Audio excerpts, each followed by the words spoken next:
Baik, kita sampai pada bagian keempat. Pada pertemuan ketujuh ini, bagian keempatnya adalah mengenai cognitive maps. Nah, ada 3 bagian dari cognitive maps yang akan dibahas, yaitu terkait dengan distance and shape effects on cognitive maps, relative position effects on cognitive maps, dan creating a cognitive maps. Apa itu cognitive maps? Cognitive maps adalah representasi mental dari informasi geografis, termasuk lingkungan yang ada di sekitar kita. Nah, cognitive maps ini pada dasarnya menjelaskan relasi antar objek. Jadi, apa namanya, bagaimana katakan relasi antar gedung di kampus.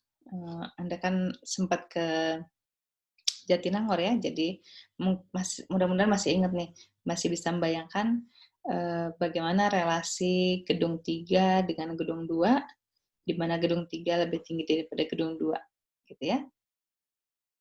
Maaf, di gedung 2 lebih tinggi daripada gedung 3 posisinya. Nah,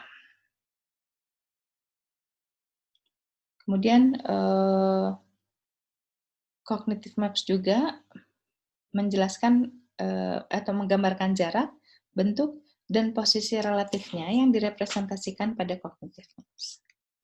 Kemudian, pembentukan dari cognitive map ini atau peta kognitif ini bisa dilakukan melalui deskripsi verbal.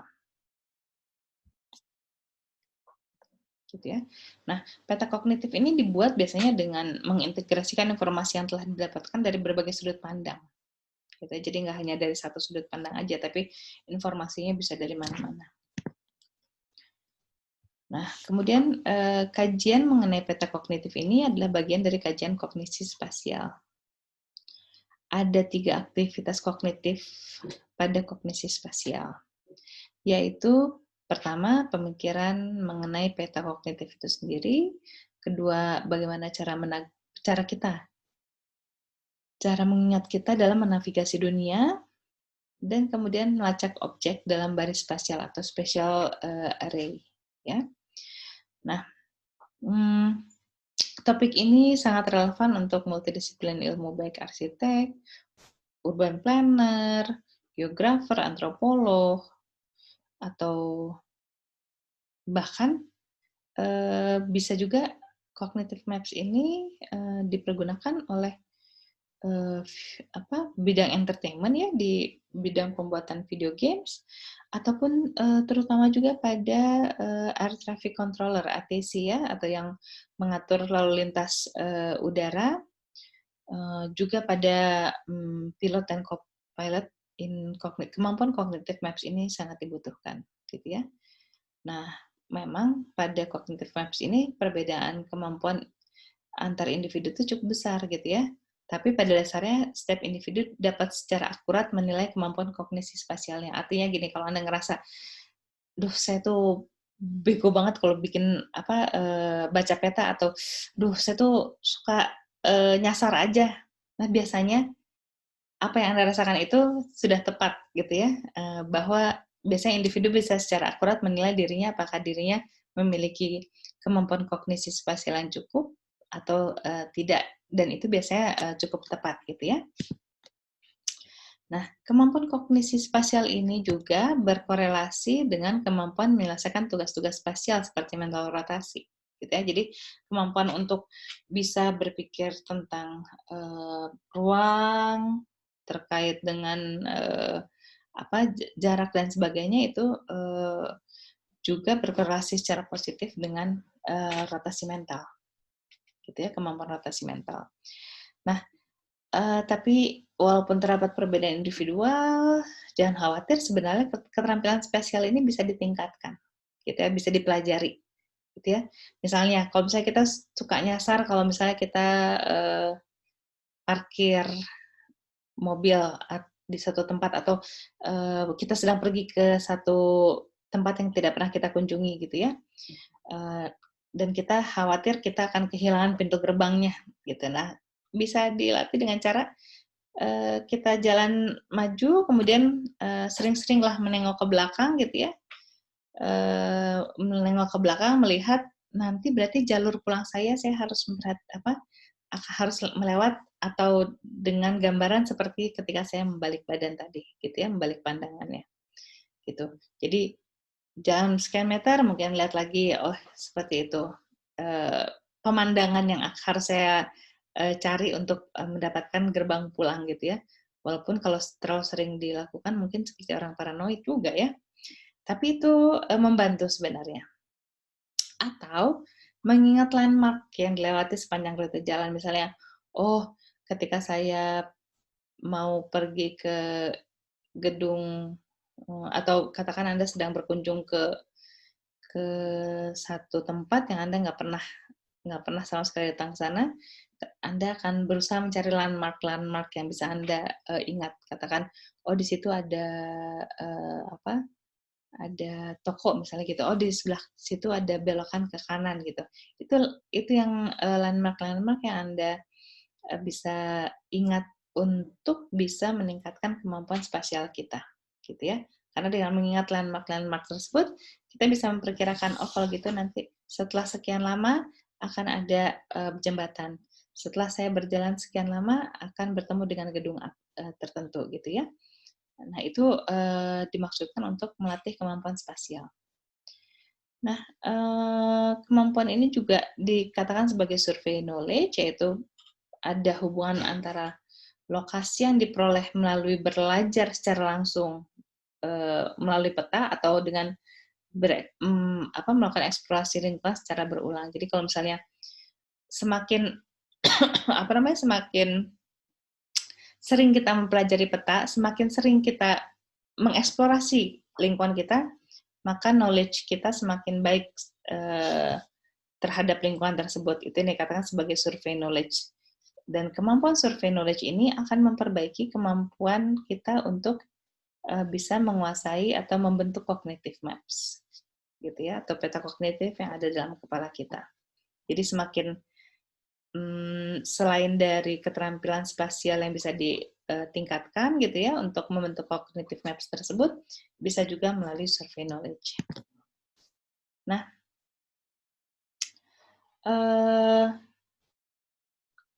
ketika kita melihat arah gitu ya, akan lebih mudah ketika pada peta mental kita dan peta fisik itu memiliki orientasi yang sama.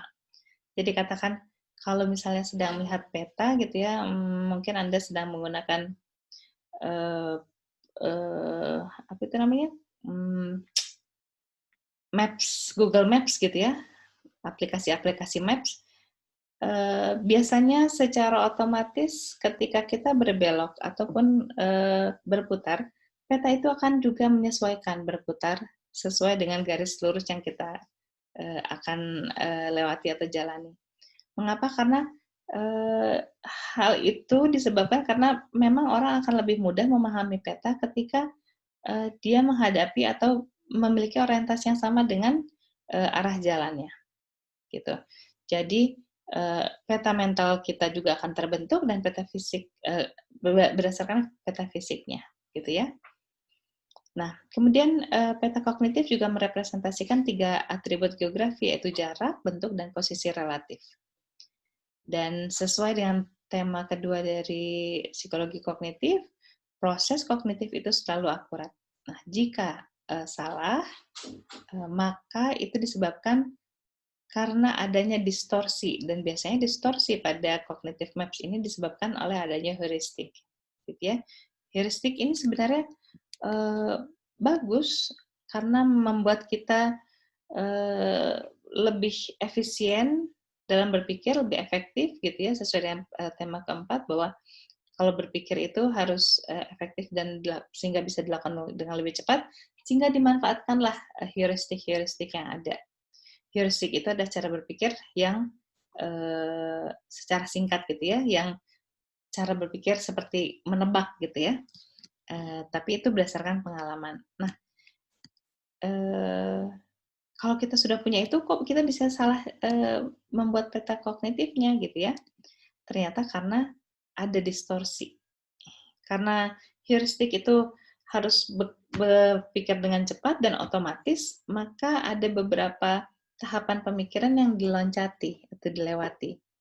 Sehingga hal tersebut membuat ada distorsi dari informasi-informasi yang ada. Nah, contohnya adalah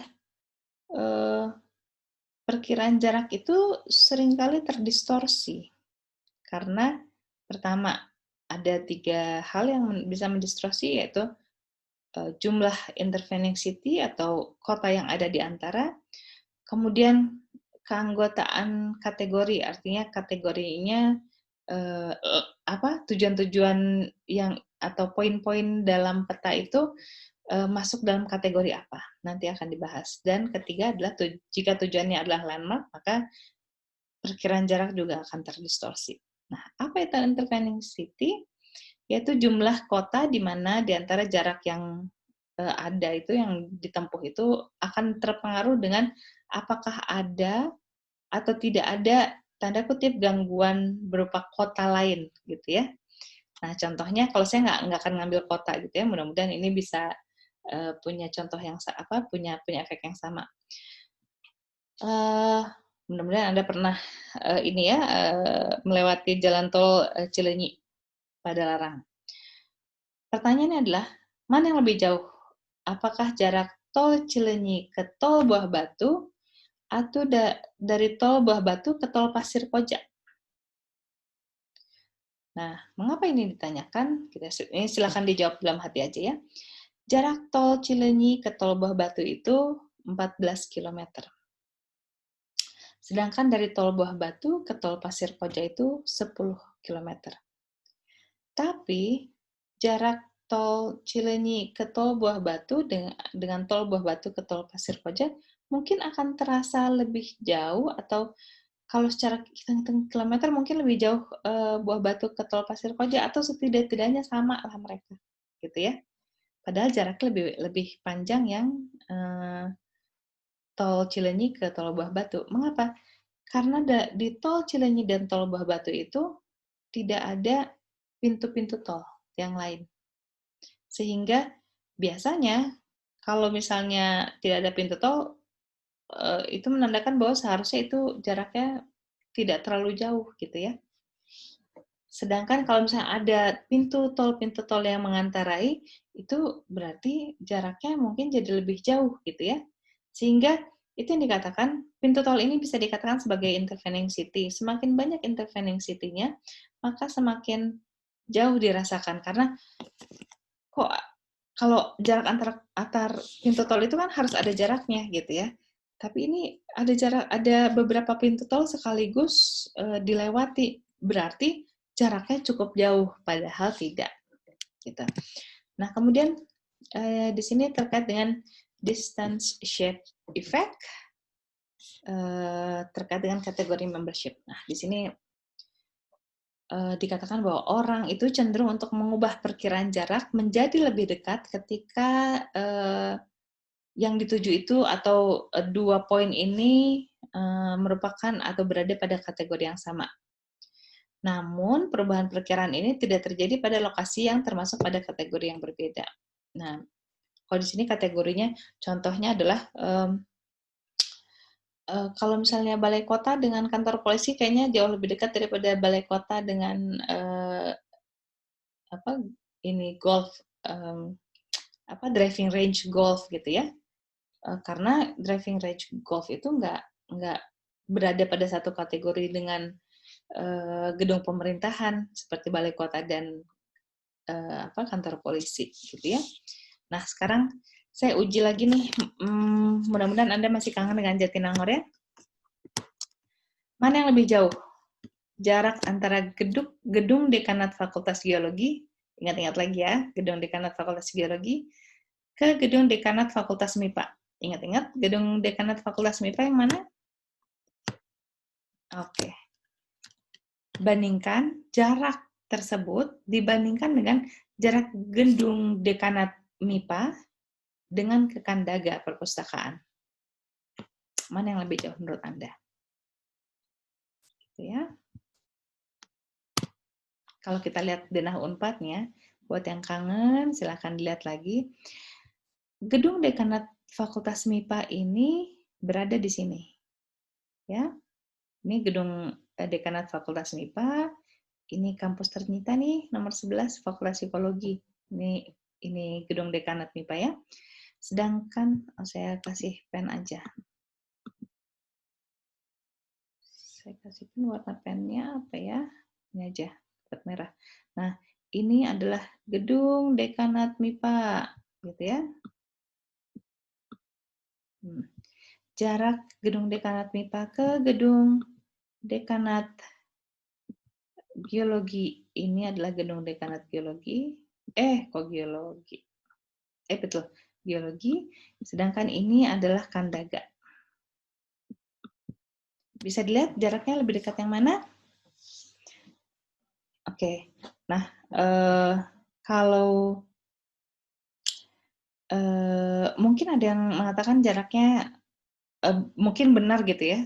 Benar Kandaga dengan Dekanat MIPA lebih dekat. Tapi mungkin juga banyak yang menyatakan bahwa gedung Dekanat MIPA dengan gedung Dekanat Geologi itu jaraknya setidak-tidaknya sama seperti Dekanat MIPA ke Kandaga, atau kalau nggak lebih dekat ya, tapi setidak-tidaknya sama. Kenapa?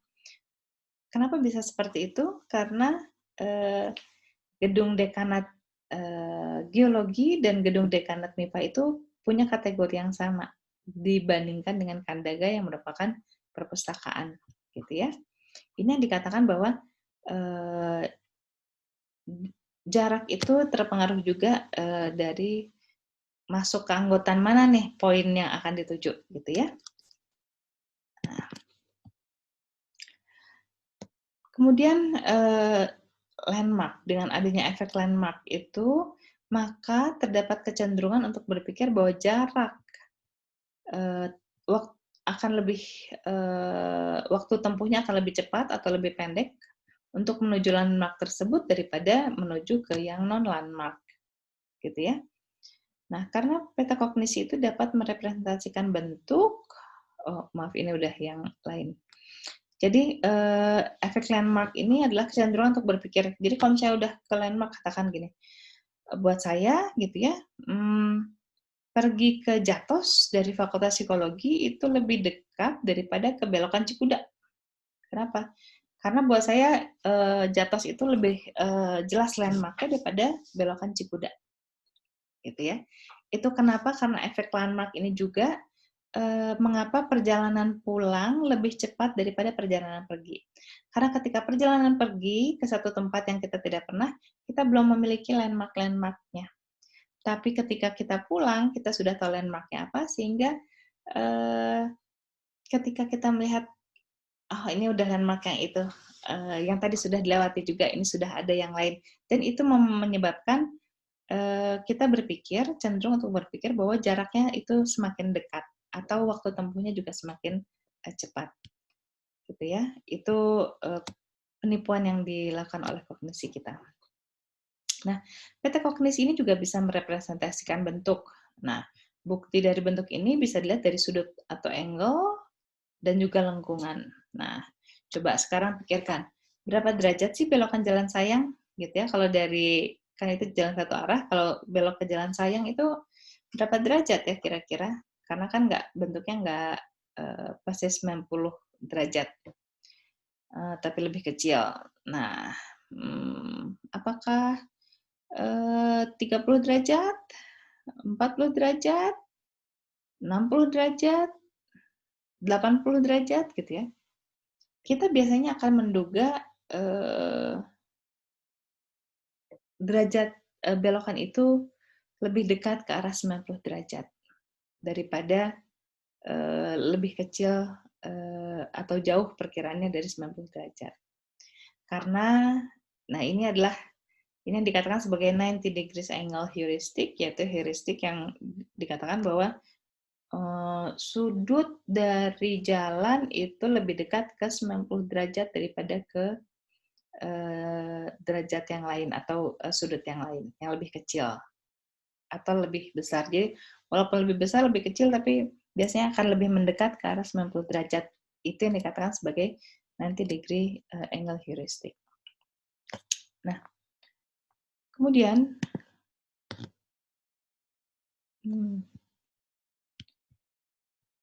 kota mana, nah ini relative position effect ya pada cognitive maps. Sekarang mudah-mudahan Anda hafal ya peta Jawa Barat gitu ya, walaupun bukan dari Jawa Barat tapi Anda sekarang sedang belajar di Jawa Barat, jadi itu yang diambil. Kota mana di Jawa Barat yang letaknya lebih utara? Cirebon atau Indramayu? Cirebon atau Karawang? Di antara kedua kota ini, mana yang letak lebih utara? Kita ketahui ya kalau misalnya menurut dari garis pantai, Cirebon itu ada di pinggir di pinggir pantai, gitu ya. Nah, kita lihat sekarang apa jawaban Anda? Jeng. Gambarnya nggak bisa keluar dari petanya. Oke. Petanya akan saya perbaiki nanti di PowerPoint yang dikirimkan ya. Nah, jadi letak yang lebih utara itu antara Cirebon atau Indramayu itu Indramayu yang lebih utara. Sedangkan Cirebon atau Karawang itu Karawang yang lebih utara. Nah, masing-masing Cirebon atau Indramayu dan Cirebon atau Karawang itu mewakili heuristic error. Yang A itu mewakili rotation heuristic dan B itu mewakili alignment heuristic. Bagaimana seperti itu? Itu silakan nanti. Ini bisa merupakan bagian dari assignment Anda nanti ya. Mengapa Cirebon? Mengapa perbandingan antara kota Cirebon atau Indramayu itu masuk kepada rotation heuristic, sedangkan perbandingan lebih utara mana Cirebon atau Karawang itu masuknya dalam alignment heuristic. Nanti saya akan sertakan peta pada PowerPoint yang ada pada classroom Anda sehingga Anda bisa melihat mengapa hal tersebut dikatakan rotation heuristic, sedangkan satunya lagi adalah alignment heuristic. Nah, creating a cognitive map. Sehari-hari kita membuat peta kognitif secara otomatis berdasarkan cerita atau petunjuk dari orang lain, gitu ya. Peta kognitif itu dibuat untuk merepresentasikan aspek ruang dari lingkungan kita. Jadi nggak sekedar peta jalan, peta atau segala macam peta, tapi juga itu peta kita saat ini, gitu ya. Bagaimana kita saat ini saya sedang duduk, di belakang saya ada lemari, saya tahu depan saya ada meja, gitu ya. Di atasnya ada lampu, dan sebagainya. Itu bisa diketahui karena kita bisa melakukan peta kognitif, gitu ya. Jadi merepresentasikan aspek-aspek ruang, semua ruang yang ada di lingkungan saat kita berada. Ataupun di lingkungan kita ya, kita selalu ada di situ. Nah, peta kognitif itu diperoleh melalui kombinasi dari beberapa informasi yang terpisah untuk membentuk satu peta kognitif yang terintegrasi. Jadi misalkan ada informasi satu di sebelah kanan dengan jarak 1 meter itu ada lemari. Informasi lain adalah ternyata di atas itu ada lampu, gitu ya. Itu ada informasi yang berbeda-beda dan itu dikombinasikan sehingga kita bisa membentuk, oh itu ternyata peta atau kondisi yang menggambarkan ruangan kerja, katakan seperti itu, gitu ya. Itu sehingga diperoleh peta kognitif mengenai ruangan kerja. Dan peta kognitif ini terbentuknya melalui gambaran verbal, gitu ya. Ya seperti tadi digambarkan 1 meter sebelah kanan ada lemari, di atas ada lampu gitu ya, itu adalah gambaran verbalnya. Nah, ketika kita membuat peta kognitif, ternyata ada beberapa hal yang signifikan, yaitu kita bisa mendeteksi objek yang berada di atas ataupun di bawah kita dengan lebih cepat. Untuk objek di depan dan di belakang agak sedikit lebih lama, dan yang paling lama itu adalah objek yang ada di kanan dan kiri, gitu ya. Itu menurut penelitian klasik dari Franklin dan Tversky tahun 1990. Mengapa bisa seperti itu? Itu dikatakan karena adanya special framework model. Apa itu special framework model? Special framework model menekankan bahwa dimensi ruang atas dan bawah kita itu sangat penting. Dimensi ruang depan dan belakang kita ya penting secara moderat. Dan dimensi kanan kiri itu paling tidak penting dalam pikiran kita. Nah, alasannya kenapa jadi atas bawah itu menjadi hal yang penting dalam pikiran kita? Pertama, ternyata kemungkinannya adalah terkait dengan gravitasi. Kita selalu melihat benda jatuh atas ke bawah, tidak pernah benda jatuh bawah ke atas. Itu namanya bukan jatuh gitu ya. Kita nggak, namanya ngapung gitu ya. Dan itu melawan gravitasi. Nah, kemudian juga terkait dengan dimensi vertikal tubuh manusia yang tidak simetris. Jadi kalau kita bagi badan kita ya, atas bawah itu nggak simetri. Atas kepala, bawah kaki, sehingga itu mudah dibedakan, gitu ya. Sehingga menurut pikiran kita dengan dua hal tadi itu menjadi penting, gitu ya. Dan ketika kenapa gravitasi jadi penting? Karena gravitasi itu ketika ada atas dan bawah, maka gaya gravitasi itu bisa kita gunakan, gitu ya. Ada keuntungan gravitasi di sana, gitu ya. Sehingga penting untuk mengetahui mana atas, mana bawah. Nah, kemudian alasan depan belakang. Mengapa depan belakang itu secara moderat cukup penting gitu ya? Nah, karena kembali lagi, bentuk tubuh depan dan belakang manusia itu asimetri. Jelas bahwa yang di depan kita akan bisa lebih mudah melihat daripada yang di belakang, kita harus menengok gitu ya. Nah, sedangkan kanan kiri itu bentuk tubuh kita kalau dibagi dua, kanan kiri itu simetris. Ada tangan kanan, ada tangan kiri gitu ya. Sehingga tidak terlalu mudah untuk membedakan antara kanan dan kiri. Oleh karena itu, ketika kita membaca peta juga, lebih mudah kita menentukan utara selatan, yang sifatnya atas dan bawah, daripada timur dan barat. Kalau timur dan barat itu kan, kalau di peta dunia, apakah itu di sebelah kiri, sebelah kanan. Gitu ya. Nah, itu terkait dengan kanan dan kiri.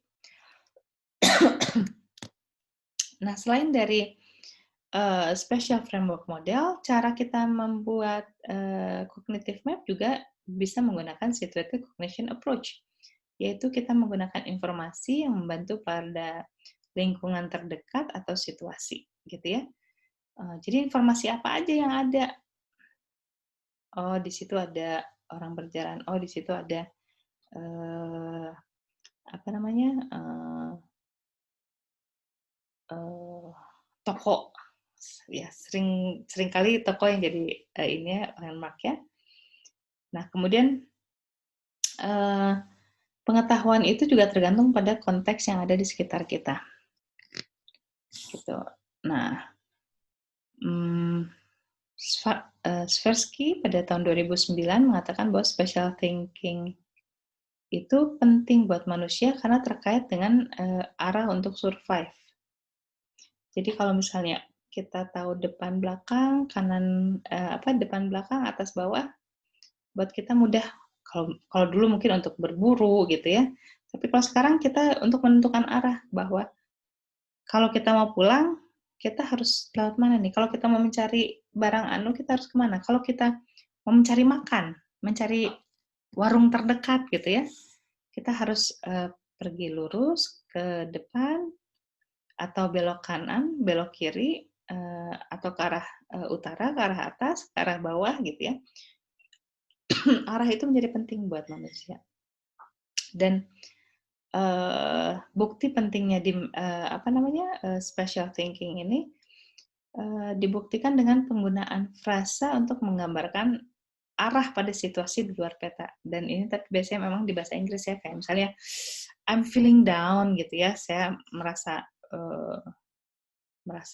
merasa ke bawah gitu ya, merasa jatuh gitu ya, sedang kecewa.